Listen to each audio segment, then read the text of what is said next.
Economists have thousands of tools to predict recessions: GDP growth rates, unemployment figures, consumer confidence indexes, yield curve inversions. They build complex models, run regressions on decades of data, and still manage to miss crashes that wipe out trillions of dollars. And then there's the men's underwear index, a theory so simple it sounds like a joke, and so consistently accurate that Alan Greenspan, the chair of the US Central Bank between 1987 and 2006, used it seriously. The theory is straightforward. Men's underwear is what economists call a non-discretionary staple, something men buy out of necessity rather than desire. Under normal economic conditions, underwear sales are stable and unglamorous. Nobody gets excited about them. They just get replaced when they wear out. But here's what makes underwear uniquely revealing. It sits right at the boundary between necessity and deferral. When a man is feeling financially secure, he replaces his underwear without thinking about it. But when he's anxious about money, when the economy tightens, and the belts tighten as well, underwear is one of the first things he quietly stops replacing. It's invisible. Nobody knows. It costs almost nothing to defer, and so he defers it. Greenspan observed that sharp drops in men's underwear sales reliably preceded or accompanied broader economic downturns. When men stop replacing their underwear, something real is happening in the psychological economy of ordinary households, something that shows up in the underwear drawer before it shows up in the official data. The reason this indicator works is rooted in behavioral economics, not fashion. Official economic metrics are lagging indicators. They measure what has already happened.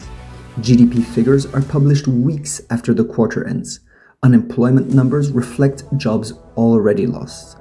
By the time the data confirms a recession, most people have already felt it for months. Consumer behavior, by contrast, is a leading indicator. It captures anxiety before it becomes a statistic. And underwear sits in a particularly sensitive psychological position because it's a purchase that carries almost no social visibility. There's no status symbol in new underwear, no dopamine hit, no Instagram moment.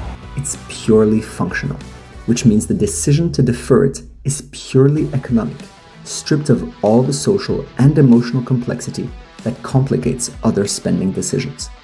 When men stop buying something that provides zero pleasure and just pure necessity, you're seeing raw financial anxiety in its most undiluted form, and that's why economists pay attention. The underwear index isn't alone.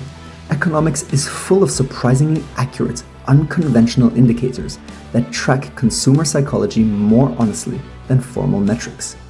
One example is the lipstick index, observing that lipstick sales rise during recessions as women substitute small, affordable luxuries for larger ones they can no longer justify. Men's tie sales, haircut frequency, the ratio of beer to wine consumption, all of these have been studied as proxies for the emotional state of the economy. What they share is the same underlying logic as the underwear index. Real economic psychology lives in the small, quite unremarkable decisions that people make when no one is watching.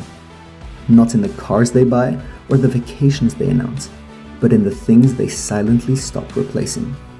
Formal economics looks at what people report. Behavioral economics looks at what people do.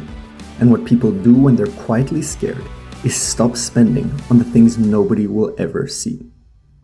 So the next time you hear economists debating yield curves and monetary policy, remember the underwear drawer. Remember that beneath all the sophisticated modeling and institutional authority, what they're ultimately trying to measure is something very human and very simple: whether ordinary people feel safe enough to take care of themselves. The men's underwear index works because economics, at its foundation, is not about money. It's about fear and confidence, playing out across millions of small private decisions every single day. That was it. Thank you for tuning in, and if you liked it, please come back next week Friday for the next video. See you!